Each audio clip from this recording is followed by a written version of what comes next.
বাঁচতেই হবে বাপ।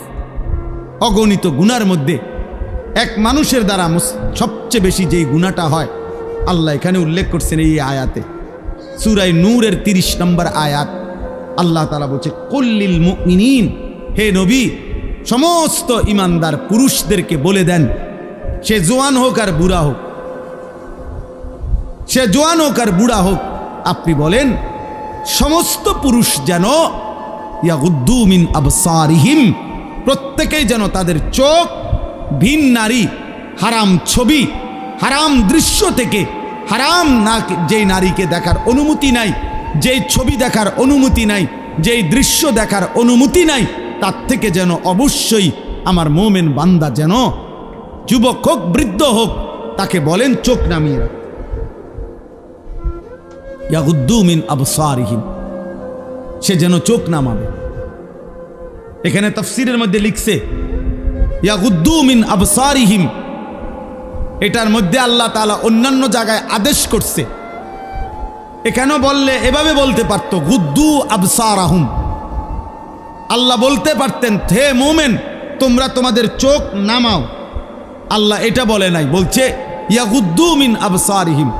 অর্থ হইল তাফসীরের মধ্যে লিখছে আল্লাহ বলতে চাচ্ছে আমার যেই বান্দাই মোমেন, যে মোমেন ইমানদার পুরুষ মাত্রই ইয়াগুদ্দু মিন আবসারিহিম, সে তো হারাম দৃশ্য থেকে চোখ নামাবেই, চোখ নামাবেই, এটা স্বাভাবিক। ও দেখবে কেন? আমি না হারাম করছি, আমি না হারাম করেছি, আমি না হারাম করেছি।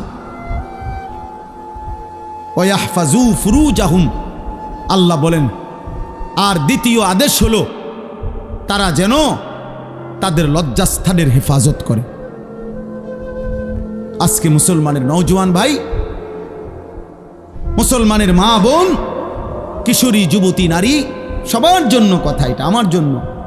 আজ আমাদের সবচেয়ে বেশি গুনাহ আমাদের নজরের গুনাহ, আর এই নজরের কারণেই ধীরে ধীরে প্রত্যেক মানুষ যখন চোখ দিয়ে গুনাহ করে, এই মোবাইলে নারী দেখে, ছবি দেখে, উলঙ্গ দৃশ্য দেখে, হারাম নাজায়েজ ছবি দেখে, রাস্তায় দেখে বেপর্দা বেহায়া নারী দেখে, নিজের আত্মীয় স্বজনের থেকে হোক আর রাস্তার মহিলা হোক, প্রত্যেক মানুষের চোখে যা দেখে হারাম তা অন্তরে আইসা জমা হয়। আর অন্তর থেকে ধীরে ধীরে পরিকল্পনা, প্ল্যান, প্রোগ্রাম বাড়াইতে বাড়াইতে বাড়াইতে বাড়াইতে একসময় লজ্জাস্থানের দ্বারাও জিনা এবং ব্যভিচারের গুনাহ হয়েছে। নাউযুবিল্লাহ, নাউযুবিল্লাহ, নাউযুবিল্লাহ। আজকে ছেলেরা তোমাদের চেহারা দেখলে বোঝা যায় বাপ, মাত্র বয়স 18 বছর, চেহারার মধ্যে রসকস নাই। 16, 18, 20 বছরের ছেলেদের সাফা ভিতরে ঢুকে গেছে। তোমাদের চুল দেখলে বোঝা যায়, তোমাদের চেহারার বিমর্ষ ভাব দেখলে বোঝা যায় গুনাহ করতে করতে তোমরা ক্লান্ত, গুনাহ করতে করতে ক্লান্ত। অনেক ছেলে আছে, আমি তো জানি ভাই, আমার অনেক ছেলের সাথে সম্পর্ক আছে, শত শত ছেলের সাথে।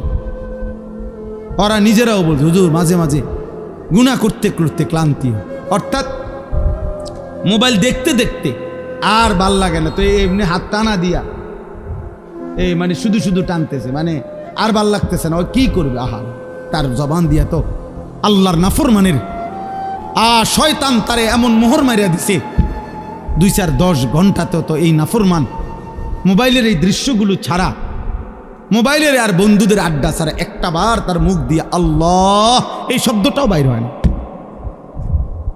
এই জানোয়ার সুখ পাবে কেমনে? এই হাইওয়ান সুখ পাবে কেমনে? ও তো ভিন্ন কিছু জানেই না, ও তো সেজদার মজাই জানে না, ও তো আল্লাহকে ডাকার মজাই জানে না, ও আল্লাহর রাস্তায় দান করার মজাই জানে না, ও আল্লাহর ইলম দ্বীন শিখার মজাই তো জানে না।